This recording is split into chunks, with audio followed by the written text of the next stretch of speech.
Suatu malam hujan deras, Raka pingsan sendirian di rumahnya. Dalam keadaan setengah sadar, ia kembali bermimpi.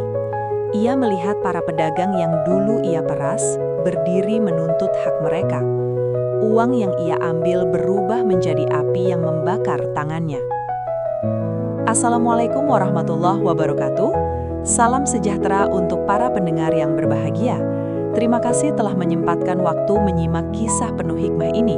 Semoga cerita ini menjadi pengingat bagi kita semua, agar selalu berjalan di jalan yang benar. Di sebuah kota kecil yang ramai oleh pedagang kaki lima, hiduplah seorang pria bernama Raka, oknum anggota sebuah organisasi masyarakat. Setiap hari, ia mengenakan atribut organisasi dengan bangga, namun bukan untuk menolong sesama. Raka memanfaatkan nama besar organisasinya untuk menakut-nakuti para pedagang. Dengan suara keras dan tatapan tajam, ia meminta uang keamanan, yang sebenarnya hanyalah pungutan liar. Para pedagang kecil tak berdaya, mereka takut lapaknya dirusak atau dagangannya disita. Raka merasa kebal hukum. Ia yakin selama membawa nama organisasi, tak ada yang berani melawannya.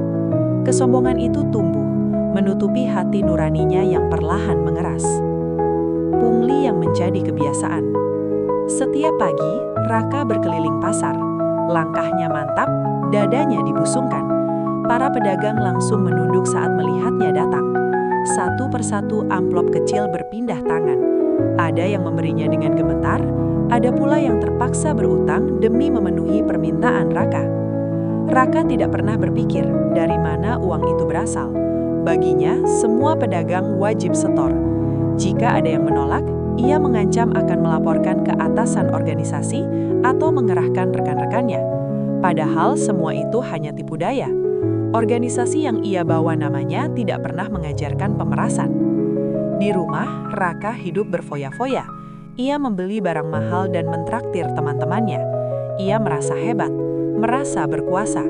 Namun ia tak sadar, setiap uang haram yang masuk ke sakunya adalah doa dan air mata orang-orang yang terzolimi. Peringatan yang diabaikan. Suatu hari, seorang pedagang tua memberanikan diri berbicara.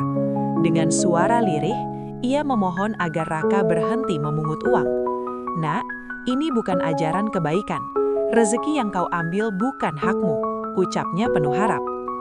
Namun Raka justru tertawa sinis. Ia menganggap nasihat itu sebagai ocehan parang lemah. Dengan kasar, ia mengusir pedagang tua itu dan mengancam akan menutup lapaknya. Para pedagang lain hanya bisa menunduk, takut ikut menjadi korban. Malam harinya, Raka mulai mengalami mimpi buruk. Ia bermimpi dikejar bayangan hitam yang menagih semua uang pungli. Ia terbangun dengan keringat dingin. Namun alih-alih bertobat, Raka menganggapnya hanya bunga tidur. Keserakahan telah menutup hati matanya, membuatnya tak lagi peka terhadap peringatan yang datang. Kebusukan terbongkar. Perbuatan Raka akhirnya sampai ke telinga pengurus asli organisasi. Mereka menerima banyak laporan dari masyarakat. Penyelidikan pun dilakukan secara diam-diam. Beberapa anggota menyamar menjadi pedagang dan merekam aksi pungli Raka. Suatu pagi, saat Raka sedang menagih uang seperti biasa, sekelompok orang datang menghampirinya. Mereka menunjukkan identitas resmi organisasi. Wajah Raka langsung pucat. Semua bukti diputar di hadapannya. Tak ada lagi alasan untuk mengelak. Nama baik organisasi tercoreng oleh ulahnya. Raka dikeluarkan secara tidak terhormat dan dilaporkan ke pihak berwajib. Para pedagang merasa lega. Namun bagi Raka, itu adalah awal dari kehancuran hidupnya. Kesombongan yang dulu dibanggakan kini berubah menjadi rasa malu dan ketakutan. Hidup mulai runtuh. Sejak namanya tercemar dan ia dikeluarkan dari organisasi, hidup Raka benar-benar berubah drastis.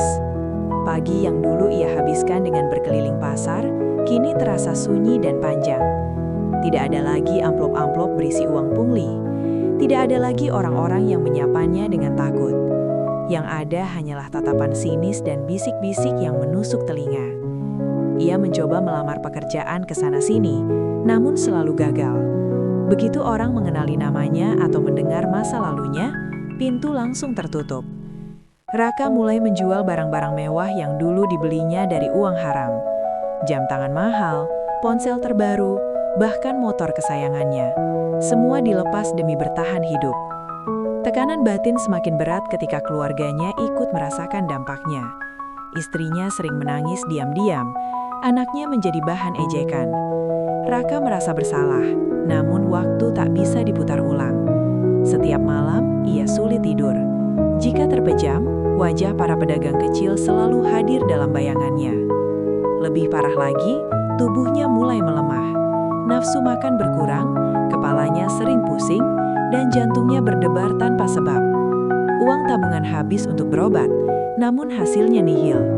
Saat itulah Raka mulai menyadari, mungkin ini bukan sekadar musibah biasa, melainkan awal dari azab atas perbuatan zalim yang dulu ia anggap remeh. Azab yang menyadarkan. Suatu malam yang dingin, hujan turun tanpa henti. Raka terbaring lemas di rumahnya yang kini terasa kosong. Tubuhnya gemetar, nafasnya berat. Dalam kondisi setengah sadar, ia kembali mengalami mimpi yang jauh lebih mengerikan dari sebelumnya.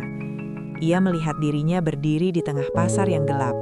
Para pedagang mengelilinginya, namun wajah mereka penuh luka dan air mata. Uang yang dulu ia kumpulkan berubah menjadi rantai panas yang melilit tubuhnya. Setiap kali ia berteriak minta tolong, suara itu justru kembali memantul sebagai jeritan orang-orang yang pernah ia ancam. Raka terbangun dengan teriakan keras. Keringat membasahi tubuhnya, dadanya terasa seperti diremas. Ia jatuh tersungkur di lantai, menangis seperti anak kecil. Untuk pertama kalinya, egonya benar-benar hancur. Ia sadar bahwa semua penderitaan ini adalah akibat dari kesombongan dan kerakusannya sendiri. Dengan suara gemetar, Raka bersujud. Ia mengingat setiap ancaman, setiap uang yang ia ambil, dan setiap doa orang terzalimi yang mungkin naik ke langit. Malam itu ia memohon ampun dengan sepenuh hati. Azab yang ia rasakan bukan lagi sekadar hukuman, tetapi cambukan agar ia sadar dan kembali ke jalan yang benar. Usaha menebus dosa. Beberapa minggu kemudian, kondisi Raka perlahan membaik. Namun rasa bersalah di hatinya justru semakin besar.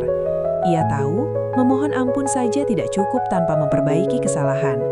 Dengan keberanian yang tersisa, Raka mendatangi pasar yang dulu menjadi ladang punglinya. Langkahnya terasa berat. Para pedagang terdiam saat melihatnya datang. Tidak ada lagi teriakan atau ancaman. Dengan suara lirih, Raka meminta maaf. Ia mengakui semua perbuatannya tanpa pembelaan. Uang yang masih ia miliki dikembalikannya, meski jumlahnya tak sebanding dengan kerugian dan trauma yang ia tinggalkan. Sebagian pedagang menangis, sebagian memilih memalingkan wajah. Raka menerimanya dengan lapang dada. Ia sadar, memaafkan adalah hak mereka, bukan kewajibannya. Sejak hari itu, Raka menawarkan diri membantu apa saja, mengangkat barang, membersihkan lapak, atau sekadar menjaga dagangan. Ia bekerja tanpa upah, tanpa keluhan. Tubuhnya lelah, namun hatinya terasa lebih ringan. Untuk pertama kalinya, Raka merasakan arti kerja yang jujur. Setiap tetes keringat terasa lebih bersih dibanding tumpukan uang pungli yang dulu ia banggakan. Azab telah mengajarkannya nilai kerendahan hati dan tanggung jawab. Hadirin dan pendengar yang berbahagia, perjalanan hidup Raka adalah cermin bagi kita semua. Kekuasaan, atribut, dan nama besar organisasi bukanlah tameng untuk berbuat zalim. Ketika amanah disalahgunakan, kehancuran hanyalah soal waktu. Azab tidak selalu turun dalam bentuk musibah besar yang terlihat oleh banyak orang. Kadang ia hadir pelan-pelan, melalui runtuhnya kehidupan, rusaknya nama baik, hilangnya kepercayaan dan penderitaan batin yang tak terucap. Semua itu adalah peringatan agar manusia kembali pada kejujuran dan keadilan. Raka belajar dengan cara yang sangat pahit. Ia kehilangan segalanya sebelum menyadari kesalahannya. Namun dari penyesalan itu, lahir tekad untuk berubah dan menebus dosa.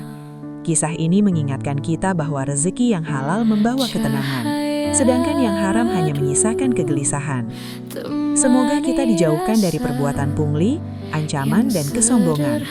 Mari jaga nama baik diri, keluarga, dan organisasi apapun yang kita naungi. Semoga kisah ini menjadi pelajaran berharga dan tidak sekadar hiburan. Terima kasih telah menyimak hingga akhir. Wassalamualaikum warahmatullahi wabarakatuh. Aku temu